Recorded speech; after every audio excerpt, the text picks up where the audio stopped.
എൻ്റെ കണ്ണ് നിറച്ച സംഭവമാണ്. ഒരു പാകിസ്ഥാനി ഡോക്ടറുണ്ട്, ഇഷാൻ അഹമ്മദ് എന്ന് പറഞ്ഞു. പുള്ളിക്കാരൻ ലോകത്തെ പ്രഗത്ഭരായ ഡോക്ടർമാരുടെ കോൺഫറൻസിൽ പങ്കെടുക്കാൻ വേണ്ടി ഫ്ലൈറ്റിൽ യാത്രയാണ്.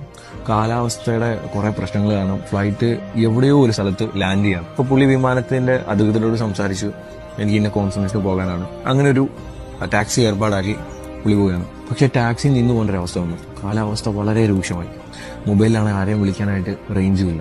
അങ്ങനെ തൊട്ടടുത്തൊരു കൂര ഉണ്ട്. പുള്ളി കൂര എടുത്ത് പോയപ്പോൾ ഒരു ഉമ്മ നമസ്കരിക്കുകയാണ്. ഉമ്മയുടെ തൊട്ടടുത്തൊരു മോനും കിടപ്പുണ്ട്. നമസ്കാരത്തിന് ശേഷം ഷാൻ അഹമ്മദ് ചോദിച്ചു, തനിക്ക് കുറച്ച് കുടിക്കാൻ വെള്ളം വേണം. വെള്ളം കുടിച്ചതിന് ശേഷം അദ്ദേഹം ചോദിക്കുകയാണ്, ഉമ്മ ഈ കിടക്കുന്ന ആരാണ്? പറയാണ്, ഇതെന്റെ പേരക്കുട്ടിയാണ്. ഇവന്റെ ഉമ്മയും പാപ്പയും ഒരു അപകടത്തിൽപ്പെട്ട് മരിച്ചുപോയി. ഇവനൊരു മാറാ രോഗം പിടിപെട്ട് ഇവനെ ഞാൻ എല്ലായിടത്തും കൊണ്ട് ചികിത്സിച്ചു. നിറയെ പൈസ, എന്റെ കയ്യിലുള്ള പൈസ മുഴുവനും ഞാൻ ചെലവാക്കി. പക്ഷെ ഇവന്റെ രോഗം മാറുന്നില്ല. കൊണ്ടുപോകാൻ പറ്റുന്നിടത്തെല്ലാം കൊണ്ടുപോയി, രോഗം മാറുന്നില്ല. ഇപ്പൊ നാട്ടുകാർ പറയുന്നുണ്ട്, തെക്കൻ പാകിസ്ഥാനിൽ ഡോക്ടറുണ്ട്, പ്രഗത്ഭനായ ഡോക്ടറുണ്ട്, ചിലപ്പോൾ അദ്ദേഹത്തെ കണ്ടാൽ ഇവന്റെ രോഗം മാറിയേക്കാം. പക്ഷെ അദ്ദേഹത്തിനെ കാണാനായിട്ട് എൻ്റെ കയ്യിൽ പൈസ ഇല്ല. അദ്ദേഹത്തിനെ കാണാൻ വേണ്ടി നീ കുറെ നാൾ കാത്തിരിക്കേണ്ടി വരും. പക്ഷെ ഞാൻ അള്ളാഹുവിനോട് ദുആ ചെയ്യുന്നുണ്ട്, എന്തെങ്കിലും വഴിയുണ്ടെങ്കിൽ എനിക്ക് അദ്ദേഹത്തെ കാണണമെന്ന്. അയാളപ്പോൾ ചോദിക്കുകയാണ്, എന്താ ഉമ്മ ഡോക്ടറിന്റെ പേര്? അപ്പൊ ഉമ്മ പറയണം, ഇഷാൻ അഹമ്മദ്. അയാൾ അവിടെ ഇരുന്ന് പൊട്ടിക്കരയാണ്. ഉമ്മ ചോദിക്കുന്നുണ്ട്, എന്താ മോനെ പൊട്ടിക്കരയുന്നു? ഉമ്മ, നിങ്ങൾ അന്വേഷിക്കുന്ന ഇഷാൻ അഹമ്മദ് ഞാൻ തന്നെയാണ്.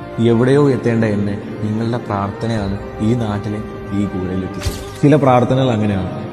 നമ്മൾ ആത്മാർത്ഥമായിട്ട് പ്രാർത്ഥിച്ചാൽ നമ്മൾ ആരാധിക്കുന്ന ദൈവം നമ്മൾ ആഗ്രഹിച്ചതിലും അപ്പുറം നമ്മുടെ കൺമുന്നിൽ എത്തിച്ചേരും.